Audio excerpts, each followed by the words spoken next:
नमस्कार दोस्तों, मैं हूं कमलेश और आप देख रहे हैं डीप स्टडी। तो वैदिक सीरीज को आगे बढ़ाते हुए आज की इस वीडियो में हम चर्चा करेंगे दर्शन के बारे में।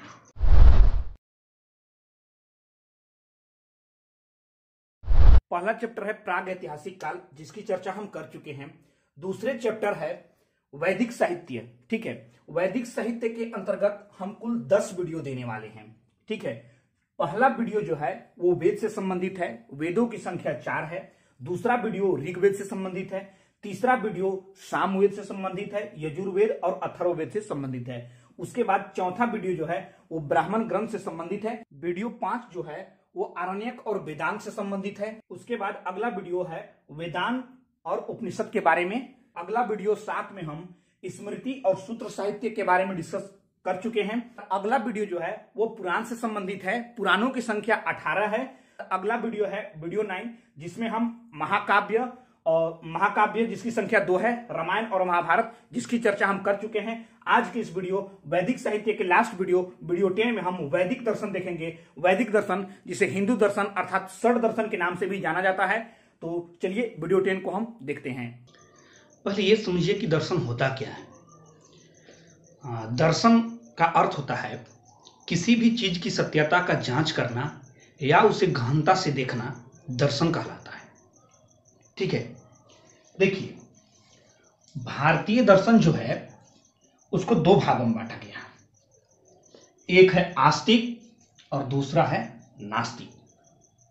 ठीक है, आस्तिक और नास्तिक के बारे में आप बहुत अच्छी तरह से जान रहे होंगे कि आस्तिक का अर्थ होता है जो ईश्वर को मानता हो और नास्तिक का अर्थ होता है जो ईश्वर को नहीं मानता हो। देखिए आस्तिक दर्शन जो है इसमें ईश्वर को और वेद को प्रधान बताया गया है। मतलब आस्तिक में आपको ईश्वर की महानता और वेद के बारे में बताया गया है आस्तिक में। और नास्तिक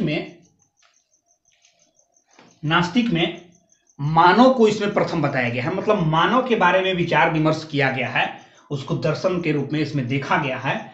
और वेद और ईश्वर पर बिल्कुल भी विश्वास नहीं है नास्तिक दर्शन में। ठीक है, अब देखिए आस्तिक दर्शन में कुल 6 दर्शन हैं, इसी कारणवश इसे षड दर्शन भी कहा जाता है। और नास्तिक में 3 दर्शन है। ठीक है, आस्तिक में 6 दर्शन है, इसी कारणवश इसे षड दर्शन, 6 को संस्कृत में षड बोला जाता है, तो इसी कारण इसे षड दर्शन कहा जाता है। और चूंकि ईश्वर से या वेद से रिलेटेड होने के कारण इसे वैदिक दर्शन भी कहा जाता है। इसे हिंदू दर्शन और सनातन दर्शन भी कहा जाता है। तो आस्तिक दर्शन का अन्य नाम में से वैदिक दर्शन, षड दर्शन, हिंदू दर्शन, सनातन दर्शन। षड दर्शन में कुल 6 दर्शन हैं। सांख्य दर्शन, योग्य दर्शन, वैशेषिक दर्शन, मीमांसा दर्शन और उत्तर मीमांसा दर्शन। मीमांसा दर्शन को पूर्व मीमांसा दर्शन भी कहा जाता है। देखिए सांख्य दर्शन के जो प्रणेता हैं वो ऋषि कपिल हैं। ठीक है, और इसका जो प्रमुख ग्रंथ है, सांख्य दर्शन का प्रमुख ग्रंथ है सांख्य कारिका।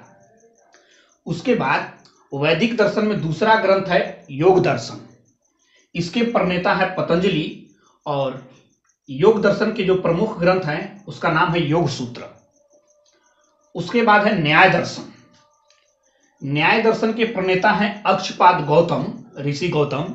और इसका जो प्रमुख रचना है, न्याय दर्शन से रिलेटेड जो प्रमुख ग्रंथ है वह है न्याय सूत्र। चौथा दर्शन है वैशेषिक दर्शन। ठीक है, इसके प्रणेता हैं उल्लूक कनाद। ठीक है, और इसके प्रमुख ग्रंथ है वैशेषिक सूत्र। उसके बाद अगला ग्रंथ है मीमांसा दर्शन, जिसे पूर्व मीमांसा भी कहा जाता है। इसके प्रणेता जैमिनी हैं और इसका जो प्रमुख ग्रंथ है पूर्व मीमांसा सूत्र। मीमांसा दर्शन के प्रणेता जैमिनी हैं और इसमें जो प्रमुख ग्रंथ है वो पूर्व मीमांसा सूत्र है। उसके बाद अगला जो दर्शन है वो है उत्तर मीमांसा दर्शन। उत्तर मीमांसा दर्शन के प्रणेता है बद्रायन। ठीक है, और इसका जो प्रमुख ग्रंथ है उसका नाम है ब्रह्म सूत्र। तो ये हमारे 6 षड दर्शन, हिंदू दर्शन जिसे सनातन दर्शन भी कहा जाता है। और उसके बाद देखते हैं नास्तिक में ये 3 दर्शन हैं। ठीक है, जिसमें मानव को प्रमुख बताया गया है, मानव के बारे में चर्चा की गई है, जिसको वेद और ईश्वर को बिल्कुल नहीं मानता है। इसमें 3 दर्शन है, पहला है चारवाक, दूसरा है जैन और तीसरा है बौद्ध। ठीक है, चारवाक दर्शन के जो प्रणेता हैं वो गुरु बृहस्पति हैं। ठीक है, चारवाक दर्शन के प्रणेता गुरु बृहस्पति हैं और जैन दर्शन के प्रणेता जो हैं वो महावीर स्वामी हैं और बौद्ध दर्शन के जो प्रणेता हैं वो महात्मा बुद्ध हैं। ठीक, षड दर्शन के जो ग्रंथ हैं सांख्य, कारिका, योग सूत्र, न्याय सूत्र, वैशेषिक सूत्र, पूर्व मीमांसा सूत्र और ब्रह्म सूत्र, ये जो 5 सूत्र हैं, ठीक है, इसके जो प्रणेता है इन्हीं के द्वारा लिखा गया है, यानी कि पतंजलि द्वारा ही योग सूत्र लिखा गया है, अक्षपाद गौतम द्वारा न्याय सूत्र, उल्लूक कनाद द्वारा वैशेषिक सूत्र, जैमिनी द्वारा पूर्व मीमांसा सूत्र और बादरायण द्वारा ब्रह्म सूत्र। लेकिन जो सांख्य कारिका है यह कपिल द्वारा नहीं लिखा गया है। एक सांख्य कारिका जो है ईश्वर कृष्ण द्वारा लिखा गया है सांख्य कारिका, और बाकी जितने भी 5 जो इसके ग्रंथ हैं ये सभी इनके प्रणेता द्वारा ही लिखे गए हैं। जैन धर्म के बारे में और बौद्ध धर्म के बारे में विशेष चैप्टर है, उसमें हम चर्चा करेंगे। जैन दर्शन जो है इसमें महावीर स्वामी के कथन और उनके विचारों को इसमें विमर्श किया गया है, मतलब देखा गया है, दर्शन किया गया है। दर्शन का अर्थ ही होता है कि किसी भी चीज की गहनता से जांच करना दर्शन कहलाता है। और बौद्ध धर्म में महात्मा बुद्ध के विचारों का दर्शन किया गया है। लेकिन देखिए, चारवाक दर्शन में सामान्य लोगों से प्राप्त विचार पर दर्शन किया गया है, मतलब कि उसको देखा गया है, उसको परखा गया है, जांचा गया है। ठीक है, इसमें कहा गया है कि कार्य ही एकमात्र पुरुषार्थ है, मानव को सभी क्रिया का मूल माना है। मतलब जैसे कि बाकी सब दर्शनों में क्या है कि षड दर्शन में मुख्य रूप से किसी भी चीज की उत्पत्ति हम ईश्वर को मानते हैं, लेकिन चारवाक दर्शन नहीं। चारवाक दर्शन में कहा गया है कि इसमें मानव ही किसी भी क्रिया, कोई भी काम हो रहा है तो उसका जिम्मेवार मानव है, मतलब कि मानव ही उस क्रिया का मूल है। इसमें कहा गया है कि यज्ञ की कल्पना करना, जो यज्ञ है वो ब्राह्मणों के धन अर्जन का एकमात्र माध्यम है। ठीक है, चारवाक दर्शन अर्थात लोकनायक दर्शन में ये सब बताया गया है। चारवाक दर्शन को लोकनायक दर्शन भी कहा जाता है। लोकनायक दर्शन इसलिए कहा जाता है क्योंकि इसमें देखिए लोगों को नायक माना गया है, मतलब हीरो माना गया है, मतलब किसी भी काम को करने में सिर्फ मानव का ही हाथ है। इसी कारण चारवाक दर्शन को लोकनायक दर्शन भी कहा जाता है। अब हम बारी बारी से षड दर्शन को देखेंगे कि किस दर्शन में क्या बातें लिखी गई है। दर्शन का मतलब होता है किसी भी चीज को गहनता से देखना, समझना, तो उसके पीछे उसका सिद्धांत है। ठीक है, तो हम ये देखेंगे अभी कि उसके पीछे क्या सिद्धांत है। और दर्शन का एक तो हो गया सिद्धांत, और एक उसका दर्शन का अंतिम लक्ष्य होता है मोक्ष की प्राप्ति करना। जैसे सांख्य दर्शन, योग्य दर्शन, इसमें कौन कौन से सिद्धांत हैं और इनमें मोक्ष की प्राप्ति कैसे होगी। पहला दर्शन है सांख्य दर्शन। इसका सिद्धांत है द्वैतवाद और सत्कार्यवाद। द्वैतवाद का अर्थ यह हुआ कि जगत की उत्पत्ति जो है ना, प्रकृति और पुरुष दोनों से मिलकर हुई है। ठीक है, तो उसे द्वैतवाद बोलेंगे। और सत्कार्यवाद का मतलब यह हुआ कि पृथ्वी पर जितनी भी घटनाएं घट रही है इसके पीछे कोई ना कोई कारण है। तो जिस घटना के पीछे कोई ना कोई कारण है उसका सिद्धांत जो है वो सत्कार्यवाद है। और जगत की उत्पत्ति के विषय में प्रकृति और पुरुष दोनों से मिलकर जगत की उत्पत्ति हुई है तो उसे द्वैतवाद बोलेंगे। ठीक है, और इसमें बताया गया है सांख्य दर्शन में कि इसमें मोक्ष की प्राप्ति यथार्थ ज्ञान से हो सकती है। ठीक है, दर्शन का अंतिम उद्देश्य है मोक्ष की प्राप्ति। ठीक है, हम यहां पर सिद्धांत, उसकी व्याख्या और मोक्ष की प्राप्ति के मार्ग आपको ये 6 दर्शन में हम आपको बताएंगे। देखिए, सांख्य दर्शन में मोक्ष की प्राप्ति आप यथार्थ ज्ञान से हो सकता है। अब यथार्थ ज्ञान क्या है? यथार्थ ज्ञान का मतलब होता है कि प्रत्यक्ष, अनुमान और शब्द। जैसे आप किसी चीज को पढ़े, ठीक है, उसको आप प्रत्यक्ष देख ले रहे हैं और उसके विषय में आप अनुमान लगा रहे हैं, तो इस प्रकार को ज्ञान को हम यथार्थ ज्ञान बोलते हैं। ठीक है, तो सांख्य दर्शन में द्वैतवाद का सिद्धांत, सत्कार्यवाद का सिद्धांत दिया हुआ है और इसमें बताया गया है कि मोक्ष की प्राप्ति यथार्थ ज्ञान से हो सकती है। ठीक है, और इसमें व्याख्या किया गया है कि जगत की उत्पत्ति जो है प्रकृति और पुरुष से की गई है। ठीक है, इन दोनों से मिलकर जगत की उत्पत्ति हुई है। उसके बाद दूसरा है योग दर्शन। ठीक है, इसमें भी जो योग दर्शन का जो सिद्धांत है वह सत्कार्यवाद के सिद्धांत पर आधारित है। ठीक है, आपको अभी तुरंत बताएं कि सत कार्यवाद का मतलब यह होता है कि पृथ्वी पर जितनी भी घटनाएं घट रही है उसके पीछे कोई ना कोई कारण है, उसे सत कार्यवाद बोलेंगे। देखिए, इसमें बताया गया है कि ध्यान और शारीरिक साधना से मोक्ष की प्राप्ति की जा सकती है। ठीक है, योग दर्शन में ध्यान और शारीरिक साधना से मोक्ष की प्राप्ति हो सकती है, बताया गया है। योग दर्शन में आपको शरीर, क्रिया और रचना संबंधी ज्ञान प्राप्त होगा योग दर्शन से, और इसमें बताया गया है कि मोक्ष की प्राप्ति के लिए आपको अष्टांगिक मार्ग ध्यान और शारीरिक साधना से होगा, लेकिन ध्यान और शारीरिक साधना करने के लिए अष्टांगिक मार्ग को अपनाना पड़ेगा। वो अष्टांगिक मार्ग कौन सा है? यम, नियम, आसन, प्राणायाम, प्रत्याहार, धारण, ध्यान और समाधि, ये अष्टांगिक मार्ग है। ठीक है, योग दर्शन जो है सत कार्यवाद के सिद्धांत पर आधारित है। सत कार्यवाद का अर्थ होता है कि किसी पृथ्वी पर जितनी भी घटनाएं घट रही है उसके पीछे कोई ना कोई कारण है, और इसमें बताया गया है कि ध्यान और शारीरिक साधना से ही आपको मोक्ष की प्राप्ति होगी, और ध्यान और साधना लगाने के लिए आपको अष्टांगिक मार्ग को अपनाना होगा। अष्टांगिक मार्ग का मतलब होता है यम, नियम, आसन, प्राणायाम, प्रत्याहार, धारण, ध्यान और समाधि। ये आपको मार्ग को अपनाएंगे तभी आपके पास ध्यान और साधना रहेगी, और तत्पश्चात आप मोक्ष की प्राप्ति करेंगे। ठीक है, अब देखिए अगला जो दर्शन है न्याय दर्शन। ठीक है, इसमें त्रैतवाद और अनेकात्मवाद का सिद्धांत है। न्याय दर्शन जो है वो त्रैतवाद और अनेकात्मवाद के सिद्धांत पर आधारित है। सांख्य दर्शन द्वैतवाद और सत कार्यवाद के सिद्धांत पर आधारित है। योग दर्शन सत कार्यवाद के सिद्धांत पर आधारित है। न्याय दर्शन त्रैतवाद और अनेकात्मवाद के सिद्धांत पर आधारित है। त्रैतवाद, द्वैतवाद तो आप समझ गए कि जगत की उत्पत्ति के लिए पुरुष और प्रकृति दोनों का होना अनिवार्य है। मतलब दो चीज इसमें शामिल है द्वैतवाद में, पुरुष और प्रकृति। लेकिन त्रैतवाद में ईश्वर, जीवात्मा और प्रकृति। त्रैतवाद में ईश्वर, जीवात्मा और प्रकृति तीन हो गए, और द्वैतवाद में आपको प्रकृति और पुरुष दो। ठीक है, इसको बोलते हैं त्रैतवाद। उसके बाद इसमें बताया गया है कि एक सिद्धांत है अनेकात्मवाद।